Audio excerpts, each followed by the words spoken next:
ખરેખર મારા માટે બહુ જ આનંદની વાત છે કે મને આ નેશનલ એવોર્ડ મળ્યો છે. એમાં ખાસ કરીને આપણી ભારત સરકાર અને રાષ્ટ્રીય નાટક અકાદમીનો હું હૃદયથી આભારી છું કે એમણે મને આ એવોર્ડના લાયક સમજ્યો છે.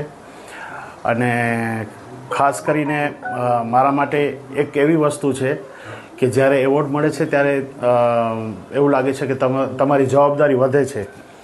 એટલે મને એવું થાય છે કે હવે બમણા જોરથી મારી શરૂઆત અહીંયાથી થશે અને હજુ વધુ ને વધુ જ હું લોકોને કેવી રીતે મારા જે શ્રોતાઓ છે જે મને પ્રેમ કરે છે એમને કેમ વધુ ને વધુ એન્ટરટેન કરી શકું, વધુ ને વધુ આપણું જે લોકસંગીત છે, આપણું જે સાંસ્કૃતિક જે વારસો છે એને આગળ વધારવાની કોશિશ કરીએ.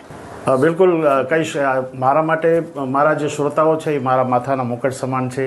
એ જ મારા ભગવાન છે. એમના આશીર્વાદ થકી, એમની દુઆઓથી હું અત્યારે આટલે સુધી પહોંચી શક્યો છું. અને બસ મારા જે શ્રોતાઓ છે આમને આમ આવી જ રીતે મને આશીર્વાદ આપ સૌ આપતા રહો અને હું પણ બમણા જોરથી આવી જ રીતે આગળ ને આગળ સુંદર કામ કરવા માટે પ્રેરિત થતો રહું અને બસ આવી જ રીતે સંગીતમય વાતાવરણમાં રહું અને સંગીત તમારા માટે કરતો રહું એવી જ મારી આશા છે. હા, બિલકુલ.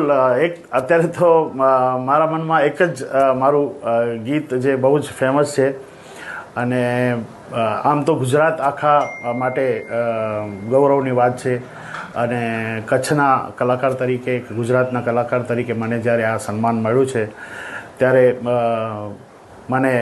મેં જે ગાયેલું ગીત મને યાદ આવે છે. એની એક બે લાઈન તમને સંભળાવી દઉં કે મારું મન કેવી રીતે મોર બનીને થનગાટ કરે છે.